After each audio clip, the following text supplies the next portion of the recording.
Des travailleurs saisonniers marocains envoyés en France se retrouvent piégés dans un système d'exploitation dénoncé comme proche de la traite humaine. Une enquête de Street Press a mis en lumière les conditions dégradantes subies par certains ouvriers agricoles dans le Lot-et-Garonne. Logements insalubres, salaires dérisoires et isolement. Hérité d'un dispositif de recrutement post-colonial, ce système est aujourd'hui détourné par des intermédiaires et employeurs peu scrupuleux. Tel qu'elle a interrogé Ahmed Steibat, représentant de l'Office français de l'immigration et de l'intégration au Maroc, pour comprendre les rouages de ce mécanisme qui fragilise des personnes déjà vulnérables. Selon lui, les saisonniers sont recrutés via 3 canaux. Directement par des exploitants, par cooptation de compatriotes déjà sur place ou de façon anonyme via l'ANAPEC. La cooptation devenue majoritaire est désormais instrumentalisée par des courtiers qui vendent des promesses d'emploi contre des sommes allant de 80 000 à 140 000 dirhams, profitant de la détresse des candidats.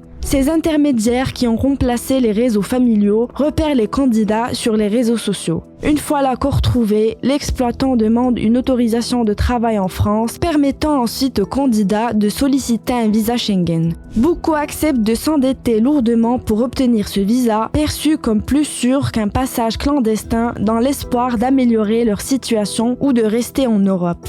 Mais ces dettes les rendent vulnérables. Même après plusieurs saisons, nombre d'entre eux peinent à rembourser, sombrant dans une précarité extrême. L'OFII condamne fermement ce commerce illégal qu'elle juge inhumain et contraire à l'objectif initial, offrir un travail digne à des ruraux marocains qualifiés. Pour assainir le dispositif, l'OFII veut éliminer les intermédiaires illégitimes et renforcer un circuit officiel, gratuit et sécurisé. Elle a noué des partenariats avec la Fédération nationale des syndicats d'exploitants agricoles, légumes de France et l'ANAPEC pour recruter directement en milieu rural. Environ 1000 saisonniers ont déjà été engagés via cette voie avec l'ambition d'élargir le dispositif. Enfin, l'OFII rappelle que tout exploitant a l'obligation légale de fournir un logement décent à ses ouvriers. Un signalement a été fait aux autorités françaises concernant Alain Onac, mis en cause pour traite d'êtres humains. Les services compétents sont mobilisés pour mettre fin à ces abus.